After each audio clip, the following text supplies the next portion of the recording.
Parkinson's is a man-made disease, it can be human-ended. If Parkinson's is a man-made disease, it can be human-ended. It is not a natural consequence of aging.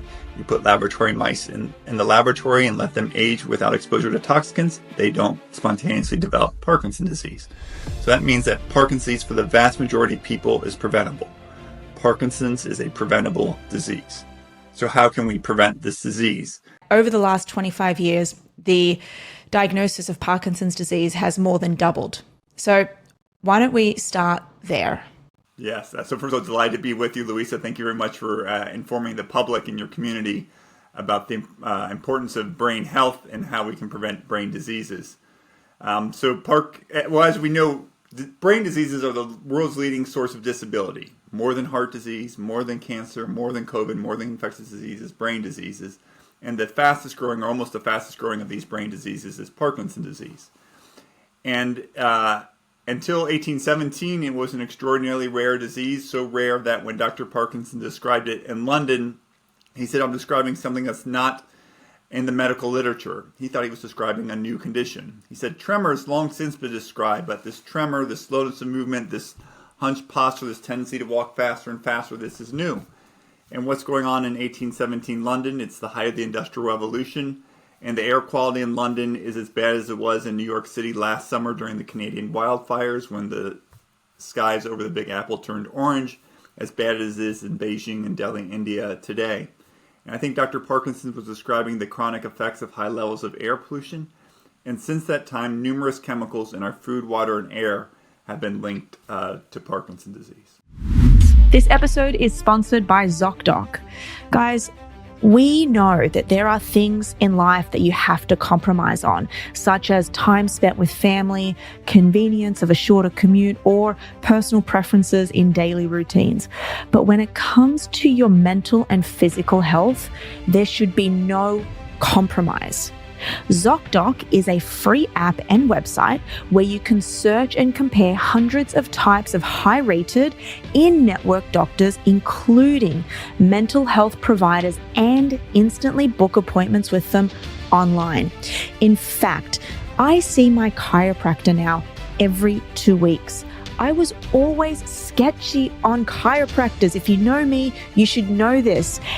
When I found him on ZocDoc, I went through the reviews. It was so simple and so easy for me to book him in. I booked it in, and now I've been seeing him for the health of my spine, which is the health of my brain and my mindset. I now see him every 2 weeks. So you can find any provider, mental health provider, physical health provider, who offer in-person appointments, virtual visits, or both, whatever works for you. And the best thing about this app is the typical wait time to see a mental health provider is just 4 days. That's it.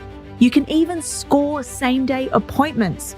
So if you are in need of a provider, go to ZocDoc.com/neuro, download the app, it's completely free, and book a top-rated therapist, psychiatrist, or psychologist today. That is ZocDoc.com/neuro. That's really scary because I think we can now describe this as a man-made disease in some aspect. And look, I think there is a strong correlation between risk factor association to Parkinson's disease and also Alzheimer's disease, both being brain diseases. But I really want to dial in on what exactly is Parkinson's disease. We know, when you're learning neurology, you learn all about the substantia nigra. We learn about the dopaminergic cells.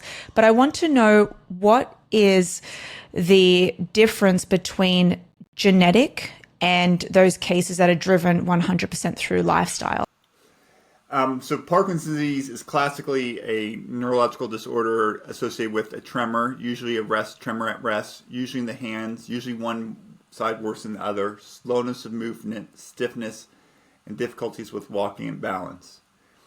In 2003, a really smart German pathologist, Heiko Brack, postulated that Parkinson's disease, heretofore thought of as a brain disease, doesn't begin in the brain, but that it begins, the earliest pathology is found in the nose. So just like Alzheimer's disease, the earliest pathology of Alzheimer's disease is often the nose, and one of the earliest features of both diseases is loss of smell, or to him, the gut.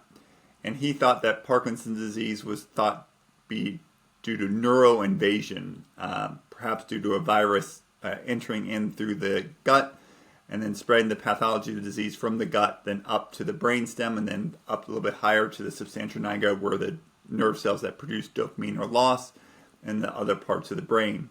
And it may indeed be that some Parkinson's disease begins in the gut, and I think actually most Parkinson's disease begins in the nose. So what causes Parkinson's?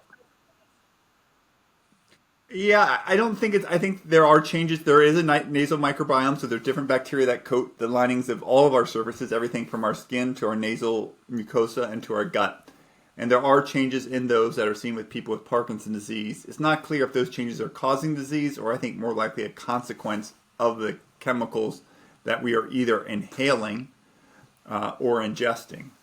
So the predominant causes of Parkinson's disease for the vast majority of people with Parkinson's disease in the world are environmental chemicals. And we've known this because for 100 years we've known that only 15% of people with Parkinson's disease have a family history of the disease. We've known from twin studies for the last 25 years that the rates of concordance among identical twins and fraternal twins are similar, suggesting that genetic factors are not a major factor in the disease. And we've identified lots of genetic causes of Parkinson's disease, or genetic risk factors for Parkinson's, but only about 13 to 15% of Americans, only about 15% of people worldwide have one of these genetic risk factors. And in most cases, even if you hold a gene that puts you at higher risk, you're not guaranteed to develop the disease. In fact, you're more likely not to develop the disease than you are to develop. And so pure genetic form of Parkinson's is only about 1% of people with Parkinson's, and only about 15% of people have a genetic cause or genetic risk factor. That means 85% don't. And so I think it's chemicals in our food, especially certain pesticides, that are either on the food or sprayed, including a pesticide called Paraquat, a dry cleaning chemical, if you can believe it, common in New York City. So in Brooklyn, there is a canal called Gowanus Canal that's contaminated with this chemical called trichloroethylene, or TCE. It's known to cause cancer, and it's the same chemical that's at Camp Lejeune. And the Marines who served at Camp Lejeune have a 70% increased risk of developing Parkinson's disease compared to other Marines. And the third major chemical are chemicals in our air, especially air pollution, the little pieces of dirt and soot that we can see. That is really, really scary, especially you're talking to somebody who lives in Manhattan. Although that's not Brooklyn, I want to know how is that actually getting into? Let's just hone in on, you mentioned the water. Yeah, so in Gowanus Canal, long been used, seems like a dumping ground for manufacturers in the area. And it turns out that among the chemicals that are in that thing are something called black mayonnaise. It's so polluted that people nicknamed it as black mayonnaise, but there's a chemical chloroethylene. This thing's been around since the 1920s, used to decaffeinate coffee, used to degrease metal, used to dry clean clothes, even used to be used as an anesthetic for pregnant women. And the chemical contaminates the water, and it can evaporate into people's homes, schools, and workplaces undetected. So in 1980s, we discovered that radon, a gas that forms from the decay of uranium, can evaporate from soil and enter people's homes, or especially their basements, and cause lung cancer. It turns out that radon is not the only gas that can evaporate from the ground. Trichloroethylene around Gowanus Canal. So you can imagine that the Gowanus Canal is filled with water, and that water is contaminated, and that extension of that contamination goes under homes, schools, and buildings that affect about 500,000 people in Brooklyn. And recently, according to the New York Post, I think the Department of Environmental Conservation found levels in the indoor air of this chemical that were more than 400 times that determined to be safe. So there are people in Brooklyn right now as we speak who are breathing in unsafe levels of a chemical that's known to cause cancer, and the Camp Lejeune study is associated with a 70% increased risk of Parkinson's disease, and another study associated with a 500% increased risk of Parkinson's. Are these population studies that you're referring to? Yeah, so the Camp Lejeune is the best study. So they followed Marines who served at Camp Lejeune, and they compared them to Marines who served at Camp Pendleton, which was still contaminated, but less so with this chemical. The Marines at Camp Lejeune were, by definition, healthy, right? They were Marines. They were young. They were 20 on average. And they followed them for 35 to 40 years, and they found that compared to the Marines at Camp Pendleton, the Marines at Camp Lejeune had a 70% increased risk of developing Parkinson's disease. This is work done by Dr. Sam Goldman, Dr. Caroline Tanner, and their colleagues. That's not the only study. If you feed this to laboratory mice or rats, they develop the pathological features of Parkinson's disease, including loss of those dopamine-producing nerve cells in substantia nigra, and they develop Parkinsonism symptoms themselves. They walk slower, they sometimes have a tremor, all from the same chemical. I'm on the crazy side, but I think trichloroethylene might actually be the most important cause of Parkinson's disease in the United States. And we're doing very, very little to protect people who are living near contaminated sites in Rochester, New York, and Newport Beach, California, and Brooklyn, New York. I mean, this is a selfish question, but what's the half-life for someone, just a mid-30-year-old girl living in Manhattan? I mean, what is the half-life when it's evaporated? Does it come into the city as well? Yeah, so there were studies in Manhattan showing that many apartment buildings have a dry cleaner on the ground floor, and they found in something like 50 to 80% of apartments in New York City had unsafe levels of a very closely related chemical called perchloroethylene that has one additional chlorine atom. It's still widely used in dry cleaning. So there were apartments above ground floor dry cleaners in New York City and Manhattan that had unsafe levels of these chemicals in their indoor air. And because these chemicals dissolve in fat, you open the refrigerator in those apartments and you have the butter and the cheese, and you're going to be eating these chemicals. Wow, that's really, really beautiful to hear. I feel like every day, Ray, I am on social media preaching, like having a TED talk on how the environment around us and the food quality is trying to kill us. And this is obviously a lot of work that I've done in the Alzheimer's disease space. So now it's becoming even more scary. My question is more so around mechanism of action. So how does this molecule get into the system and disrupt the cells? So almost everything I've talked about has a very similar mechanism of action. Your brain's 3% of your body weight, but is 20% of your energy consumption. Basically, it's a gas guzzling machine. And the nerve cells, the cells that do most of the gas guzzling, that have the highest energy demands, are not surprisingly nerve cells or neurons, which consume 75% of the energy in the brain. Turns out that these dopamine producing nerve cells in the brain are really big. They're 4 meters in length if you stretch them out. They have 1 million different connections to other nerve cells, and they're not insulated. They're not myelinated, so they have enormous energy demands. One of my colleagues says, imagine them as a big garbage bag with jelly beans filled with them, and those jelly beans are the energy-producing parts of cells called mitochondria. It turns out that perchloroethylene, trichloroethylene, paraquat, and air pollution, particulate matter, all damage the energy-producing parts of cells.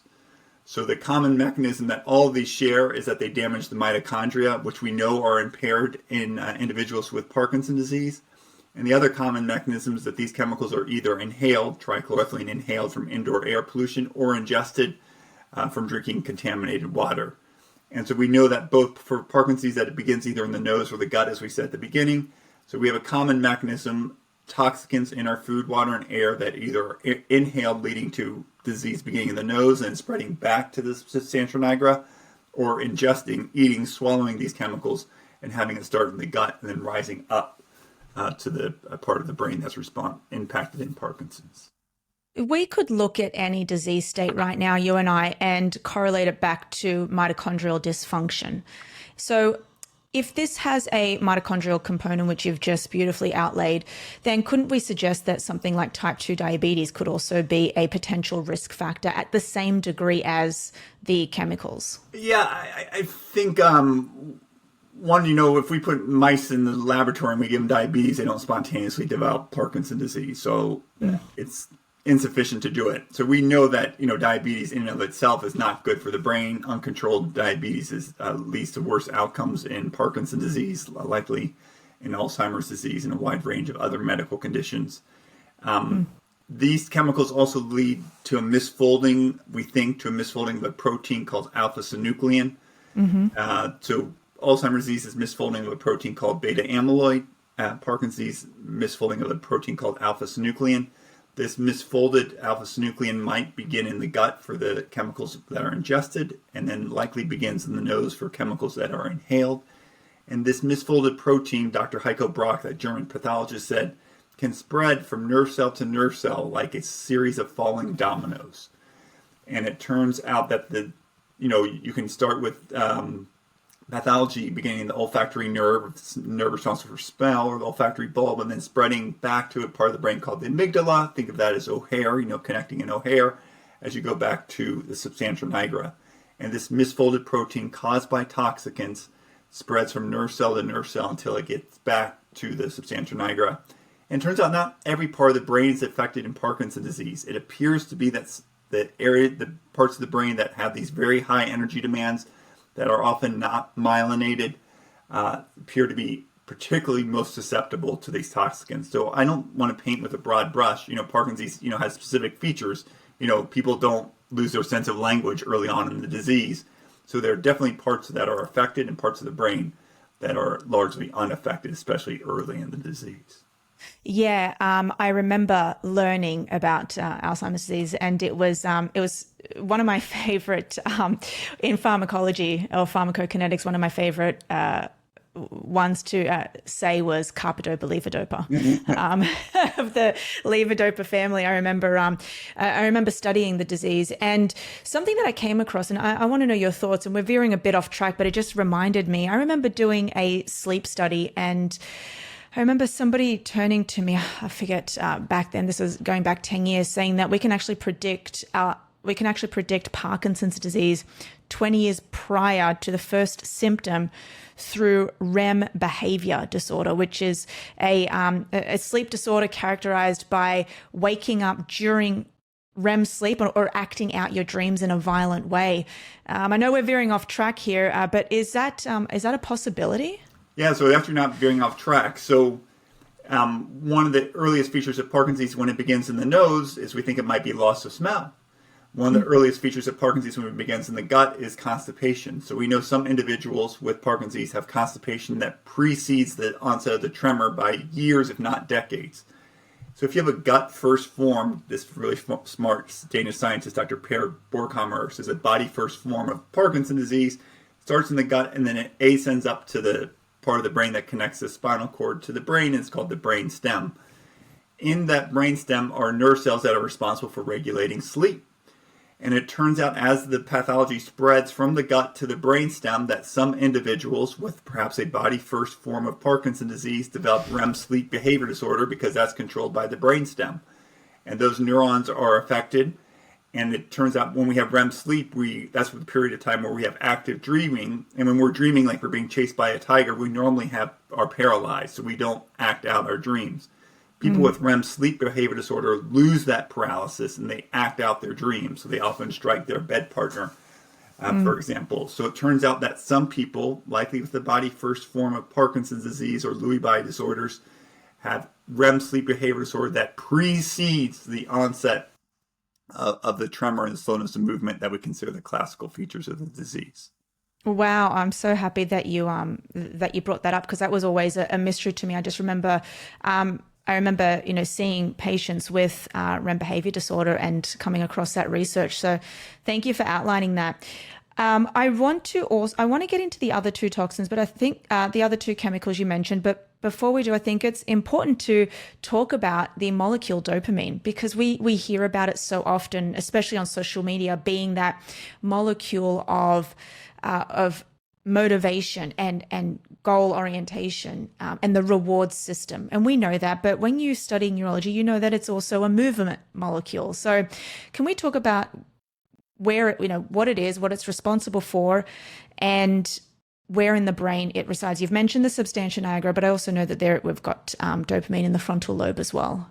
Yeah, so our brain works through different circuits. So we have a circuit that's responsible for processing light.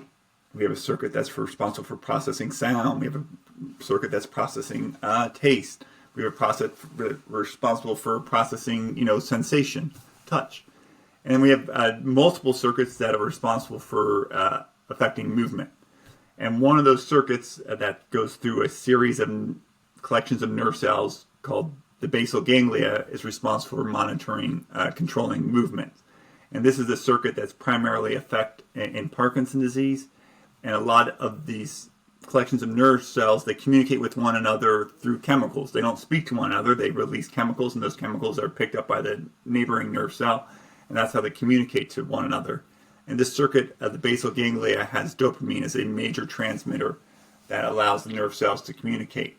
And one of the key collections of nerve cells is the area of the brain called the substantia nigra. It's called the substantia nigra because it's black. It just means black substance, and you look at it grossly on the brain, and it's black. It's like a black stripe.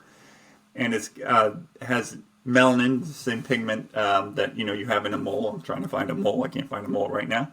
And those nerve cells are lost, and they die off in Parkinson's disease. And so there's a loss of dopamine in that circuit that was identified in the 1950s, which led scientists to think, well, why don't we just replace that with levodopa, which is nothing more than a precursor to dopamine. And it turned out to be one of the miraculous treatments of the 1960s and 70s, is that you could treat a very disabling disease by giving someone a precursor to an amino acid that's taken up by the remaining nerve cells and converted to the dopamine that's lost in Parkinson's disease. Ray, something that questions me on a daily basis is the state of our healthcare system. Where do you think we're sitting? What are you fighting for as a neurologist in this area when it comes to fighting for a push towards preventative practices for Parkinson's disease? Yeah, so if you look at the United States, life expectancy in the United States today is lower than when I was in medical school. That was an unfathomable outlook. The greatest accomplishment perhaps in human history in the 20th century was an increase in life expectancy by at least 30 years in virtually every part of the world. Greatest accomplishment in human history in the 20th century was an increase in 30 years of life expectancy in almost every part of the world from 1900 to 2000, and we're giving it back. And we're giving it back at the exact same time that we're spending 50% more on healthcare today than when I was in medical school. So we spend 50% more on healthcare today than when I was in medical school, and life expectancy is lower. I suggest that the Go figure.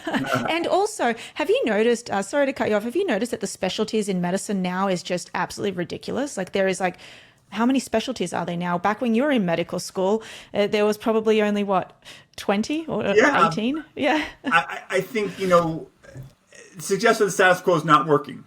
And Parkinson's disease has doubled, as you said at the outset, in the last 25 years. And, if we just broaden the lens, cancer among people under 50 is increasing in the United States at the same time smoking is going down. So why are we getting more and more of these diseases, which I said before 1817 was really rare? Why are 1 in 8 women getting breast cancer? Why are 1 in 8 men getting prostate cancer? It is highly unlikely that early humans would have survived to this time if 1 in 8 women were getting breast cancer and 1 in 8 men were getting prostate cancer. I think we need to take a different angle and look at it from a different paradigm and think about what are these chemicals, what's in our environment that's contributing to so much cancer and Parkinson's disease and neurological disorders in whole. Why is ALS increasingly common? Why is 1 in 36 children getting autism? Why do we have children in New York City with lower IQ points when you look at the levels of pesticides in their umbilical cord blood? The higher level of the pesticide, the lower their IQ at ages 3, 5, and 7. What are we doing to ourselves to make life expectancy lower today than it was 25 years ago? What are we doing to ourselves in America that makes life expectancy in the United States 5 years shorter than it is in France? What are we doing to ourselves that we spend twice as much on healthcare in the United States per person than we do in France, and we get worse health outcomes? The answer to this is not more doctors and hospitals, but a change in the paradigm. I think if we clean our water, if we clean our food, if we clean our air, all of which we heard at the DNC last week, and we hear even from Republican candidates. Richard Nixon created the Environmental Protection Agency. If we have clean water, clean food, and clean air, we all live longer, healthier lives with less need for doctors and hospitals. Oh my gosh, I couldn't agree more. I read a statistic on Alzheimer's disease and that those people who actually move to the United States increase their risk of these brain-related diseases by over 50%. And then you would argue, Louisa, why did you move from Australia to Manhattan, New York? I mean, so it's crazy. So they've shown women on Alzheimer's disease, women age 70s in the United States, that those women who live in higher who are cognitively normal, no dementia at age 70, they live in higher areas with higher degrees of air pollution. They have greater rates of cognitive decline than women who are living and breathing cleaner air. Our nose might be the front door to our brains, and it might be the front door for our brains for Parkinson's disease, as we discussed, and for Alzheimer's disease. The pathology of both diseases overwhelmingly begins in the nose. Loss of smell is an early feature of the disease, preceding the dementia, memory difficulties, preceding the tremor of Parkinson's disease by years, if not decades, suggesting that the pathology begins in the nose and it takes time to spread to either on the memory circuits, the hippocampus, the temporal lobes in Alzheimer's disease, or back to the substantia nigra in Parkinson's disease. We breathe clean air. We live longer, healthier lives. We live lives freer of brain diseases that are disabling, affecting virtually every family in the United States. What are you doing to protect the air around you? Have you got a one of those air doctors in your office and at home? Yeah, so my parents live in Southern California, and a couple Christmases ago they got air purifiers as a gift. Fortunately, I live in Rochester, New York, so the air is pretty good here, although I did not like it last summer when the Canadian wildfires, and so I biked to work, and so I was wearing a mask biking to work, not because of COVID, but because of the air quality was so bad. So I recommend people who have Parkinson's disease or Alzheimer's disease, they live in polluted areas, to have air purifiers, put them in their bedroom and their kitchen. If you travel through traffic, like in Los Angeles or Chicago, I would roll up your windows, I'd recirculate the air in your car. There are lots of things that you can do as individuals to lower your risk to these chemicals that are associated with it. But fundamentally, air quality, water quality, food quality are decisions made by us as a society. And I think we need to revisit those decisions. Let's keep moving on to the other toxins that you outline in your book, or the other chemicals, I should say. So we've gone really heavy on, remind me the word, trichloroethylene, or TCE. So there we go, really TCE. It's 6 atoms, a little chemistry. So water, everyone knows H2O, so two hydrogens and one oxygen. Here's water. Two hydrogens in white and one oxygen, really simple molecule. Trichloroethylene is a whopping 6 atoms, 2 carbons in black, 1 hydrogen in white, and then 3 chlorines. Its cousin is called perchloroethylene, or sometimes called tetrachloroethylene, because it's got 4 chlorine atoms. And these chemicals contaminate up to 30% of groundwater in the United States. This chemical is still used in dry cleaning in New York City. This chemical has been banned in New York, and the EPA has proposed a ban on both these chemicals. Thank God. Well, let's move on to Paraquat, because I think you've mentioned a statistic of 160% increase in Parkinson's disease patients. Yes. So Paraquat is a weed killer. It's considered the most toxic weed killer perhaps ever created. It kills the weeds that Roundup doesn't. It's been used to commit homicide and suicide in over 50 countries, including China, have banned it, but the United States has not. It's sprayed on virtually every state in the country. It's probably being sprayed right now as we speak, probably 20, 30 minutes from where I'm sitting. Getting sprayed on what? Corn, cotton, and vineyards. Okay. And it's associated, as you indicated, with 150% increased risk of Parkinson's disease. We've known that from research by Dr. Caroline Tanner and colleagues, who's now at University of California, San Francisco. 25 years ago, my colleague, Dr. Debbie Corey Schlechter, fed it to laboratory animals, and they developed the clinical and pathological features of Parkinson's disease. Is that through knockout mice? No, just giving it to them in the laboratory. Okay. And then some farmers have begun suing the manufacturer of Paraquat because they've been developing a Parkinson's disease. And it turns out, as part of those lawsuits, the Guardian reported that the manufacturer of Paraquat had fed Paraquat to laboratory animals, rats, mice, and rabbits in the 1960s, and they developed clinical features of Parkinson's disease, including a tremor. So the manufacturer of Paraquat, first developed in the 1950s, knew about its ties to Parkinson's disease in 3 different mammalian species in the 1960s, before I was born. That's very scary, right? So this is now infecting a lot of the crops. We hear a lot about the detrimental effects of glyphosate. I'm not really much on that bandwagon because I know that the dose makes the poison when it comes to science and medicine. Is that the same for Paraquat? Well, the dose is important for all of these, but there have been numerous studies linking Paraquat to humans. Dr. Beata Ritz and her colleagues at UCLA showed you don't need to be a farmer to be exposed. Simply working or living in areas where Paraquat is sprayed doubles your risk of Parkinson's disease.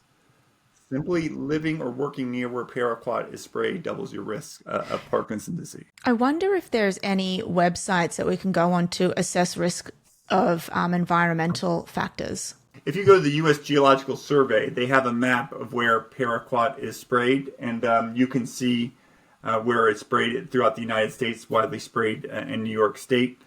We're investigating a community in upstate New York along the Hudson River Valley near the Vermont border, where about 25 people in a small rural community had developed Parkinson's disease, and they are concerned about that Paraquat, which is sprayed in that community, might be contributing to Parkinson's disease in that community. Oh, I love that. I think the earliest detection and the more information we have, the better we can protect ourselves against this. And you mentioned one other chemical earlier.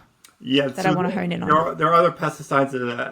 Another one called chlorpyrifos used to be found on over half of apples in the United States. Had a pesticide called chlorpyrifos, including apples from Washington State.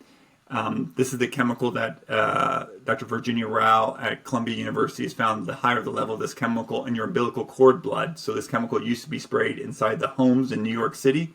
Pregnant mothers would be inhaling it or otherwise ingesting it or otherwise getting it into their bodies, and it would be being passed on to their children. The higher levels of that pesticide in the umbilical cord blood, the lower their IQ was at ages 3, 5, and 7. That's another one. There are other chemicals like DDT, fortunately banned, and other, again, fat-soluble pesticides that are associated with loss of dopamine-producing nerve cells. There's a common mechanism, again, for all of these things, all damaging the energy-producing parts of cells, all in animal models, leading to loss of these dopamine-producing neurons, all in human epidemiological studies being associated with an increased risk of Parkinson's disease. Okay, now let's get into some of the happy things. What can we be doing? It's not all doom and gloom, one would hope. Since you mentioned that a lot of this is driven through lifestyle factors, what are some of the things that we can start with to look out for to hopefully prevent the onset of Parkinson's disease? So if Parkinson's is a man-made disease, it can be human-ended. If Parkinson's is a man-made disease, it can be human-ended. It is not a natural consequence of aging. You put laboratory mice in the laboratory and let them age without exposure to toxins, they don't spontaneously develop Parkinson's disease. So that means that Parkinson's, for the vast majority of people, is preventable. Parkinson's is a preventable disease. So how can we prevent this disease? So the way to do this is pay attention to what you eat, what you drink, and what you breathe. So since writing the book, by the way, I had knew almost none of this before we started writing this book 5 or 6 years ago when I had the gift of a sabbatical, is I buy organic produce. My wife used to tell me to do this when we had young kids and I dismissed it. I no longer dismiss it.